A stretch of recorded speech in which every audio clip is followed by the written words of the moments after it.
ഞാനിന്ന് നിങ്ങളെ പരിചയപ്പെടുത്തുന്നത് മാമ്പഴം കൊണ്ടുള്ള തെരയാണ്. നിങ്ങളെല്ലാവരും ഉണ്ടാക്കിയിട്ടുണ്ട്. എന്നാലും ഞാൻ ഉണ്ടാക്കിയപ്പോൾ നിങ്ങളെ ഒന്ന് കാണിച്ചു തരികയാണ്. ഞാനുണ്ടാക്കിയ മാമ്പഴ തെരയാണ് നിങ്ങൾ കണ്ടുകൊണ്ടിരിക്കുന്നത്. നമ്മൾ മാങ്ങയുടെ കളർ അനുസരിച്ചായിരിക്കും അതിൻ്റെ കളർ.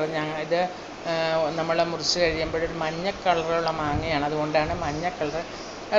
ഉൾഭാഗം നല്ല ചുമപ്പാണെങ്കിൽ നല്ല ചുമപ്പ് കളറിലുള്ള തെരയായിരിക്കും കിട്ടുന്നത്.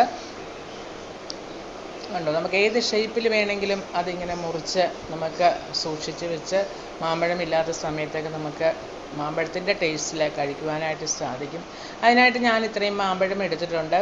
ദശക്കുറവുള്ള മാമ്പഴമാണിത്. അത് ഞാൻ ഇങ്ങനെ പൂളിയെടുത്തു. അതിൻ്റെ തൊലിയായി കളഞ്ഞ പൂളിയെടുത്തിട്ട് മിക്സിയുടെ ജാറിലേക്ക് ഇട്ട് കൊടുത്തു. എന്നിട്ട് നമുക്ക് നന്നായിട്ടൊന്ന് അടിച്ചെടുക്കണം. അതൊന്ന് ജ്യൂസാക്കി എടുക്കണം. ഞാനിപ്പോഴത് മിക്സി അടിച്ച് ജ്യൂസാക്കിയിട്ടുണ്ട്. ജ്യൂസാക്കി എടുത്തുകൊണ്ട് വന്നിട്ടുണ്ട്. ഉണ്ടോ? ഞാനൊരു നോൺ സ്റ്റിക്ക് പാനാണ് ഞാൻ എടുത്തിരിക്കുന്നത്. അത് ഗ്യാസ് അടുപ്പിലേക്ക് വെച്ച് കൊടുത്തു.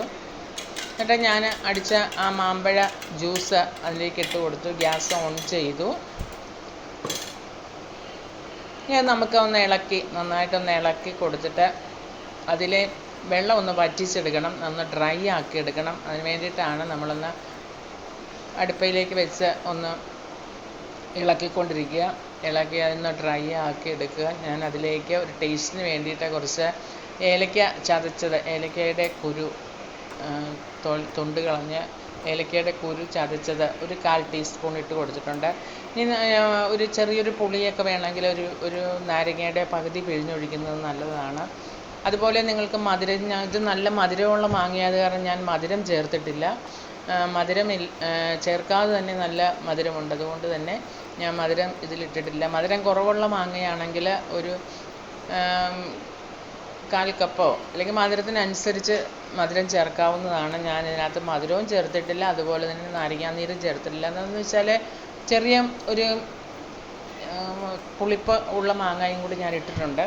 എന്ന് വെച്ചാൽ ഒത്തിരി പഴുക്കാത്ത മാങ്ങയാകുമ്പോൾ ചെറിയൊരു പുളിപ്പും ഉണ്ടാകുമല്ലോ. അപ്പോൾ അത് രണ്ടും കൂടി മിക്സ് ചെയ്താണ് ഇട്ടിരിക്കുന്നത്. അതുകൊണ്ട് തന്നെ ഞാൻ നാരങ്ങാനീരും ഒഴിക്കുന്നില്ല, പഞ്ചസാരയും ചേർത്തിട്ടില്ല. ഇപ്പം ഈ ഒരു പരുവത്തിൽ നമുക്കത് ഇളക്കിയെടുക്കണം. അപ്പോൾ അതിൻ്റെ വെള്ളമൊക്കെ ഡ്രൈ ആയി നന്നായിട്ട് വന്നിട്ടുണ്ട്. ഇനി നമുക്കതൊന്ന് ഉണക്കിയെടുക്കണം. അതിനായിട്ട് ഞാൻ ഈ പാത്രത്തിലാണ് വയ്ക്കുന്നത്. അതിലേക്ക് കുറച്ച് നെയ്യ് ഞാനൊന്ന് പുരട്ടി കൊടുക്കുകയാണ്. നെയ്യ് വേണമെന്ന് നിർബന്ധമില്ല. ഇച്ചിരി സൺഫ്ലവർ ഓയിൽ തൂത്താലും മതി ഇതുപോലെ. അപ്പോൾ ഞാനിപ്പോൾ ഒരു ഇച്ചിരി നെയ്യാണ് തൂത്ത് കൊടുക്കുന്നത്. നമുക്കത് എടുക്കുമ്പോൾ നമുക്ക് അടിയിൽ പെട്ടെന്ന് ഇങ്ങനെ വിട്ടു പോരണമല്ലോ, അതിന് വേണ്ടിയിട്ടാണ് തൂത്ത് കൊടുത്തത്. അതിനുശേഷം ആ മാങ്ങയുടെ പൾപ്പ് അതിലേക്ക് ഒഴിച്ചു കൊടുക്കുകയാണ്. ഞാനിപ്പോൾ ഇച്ചിരി കനത്തിലാണ് ഉണ്ടാക്കുന്നത്. 2 പാത്രത്തിലായിട്ട് ഒഴിച്ചു കൊടുക്കുകയാണെങ്കിൽ കനം കുറച്ച് നമുക്ക് ഉണ്ടാക്കിയെടുക്കാം. ഞാനിപ്പോൾ ഒറ്റ പാത്രത്തിൽ ഇച്ചിരി കനത്തിലുണ്ടാക്കുകയാണ്. കനം കുറച്ച് ഉണ്ടാക്കുകയായിരിക്കും നല്ലത്, എന്നാലും കുഴപ്പമില്ല. ഞാനിങ്ങനെ ആ പാത്രത്തിൽ ഇങ്ങനെ സെറ്റാക്കി വെച്ചു. ഇനി നമ്മൾക്ക് വെയിൽ കൊള്ളിക്കണം. വെയിൽ കൊള്ളിച്ച് നന്നായിട്ട് ഡ്രൈ ആയിട്ട് സെറ്റാക്കി കിട്ടണം. 2 ദിവസത്തെ വെയിൽ കൊണ്ടതിന് ശേഷം ഞാനതെടുത്തു. ഇനി അത് നമുക്ക് ആ പാത്രത്തിൽ നിന്നൊന്ന് വിടിയിച്ചെടുക്കണ്ടേ. അപ്പം അതിനായിട്ട് ഞാനൊരു കത്തി കൊണ്ട് പതുക്കെ ഒന്ന് വിടിയിച്ച് കൊടുക്കുകയാണ്. പെട്ടെന്ന് പോരും, പാത്രത്തിൽ പിടിക്കത്തൊന്നുമില്ല. കണ്ടോ, നമുക്കത് വിട്ട് കിട്ടിയിട്ടുണ്ട്. ഇതാണ് ഞാൻ ഉണ്ടാക്കിയ മാമ്പഴത്തെര. ഇത് നമ്മൾക്ക് ഏത് ഷേപ്പിൽ വേണമെങ്കിലും നമുക്ക് മുറിച്ച് നമുക്ക് സൂക്ഷിച്ച് വയ്ക്കാവുന്നതാണ്. നമ്മുടെ കുട്ടികൾക്കൊക്കെ നമ്മൾക്ക് മിഠായിയൊക്കെ വാങ്ങിച്ചു കൊടുക്കുന്ന ആ ഒരു മിഠായിയൊക്കെ ചോദിക്കുന്ന സമയത്ത് ഇത് നമുക്ക് ഓരോ കഷ്ണം അവർക്ക് എടുത്ത് കൊടുക്കാം. ഇപ്പം മാങ്ങയുടെ സീസണാണല്ലോ, നമ്മൾക്ക് എല്ലായിടത്തും തന്നെ മാമ്പഴമുണ്ട്.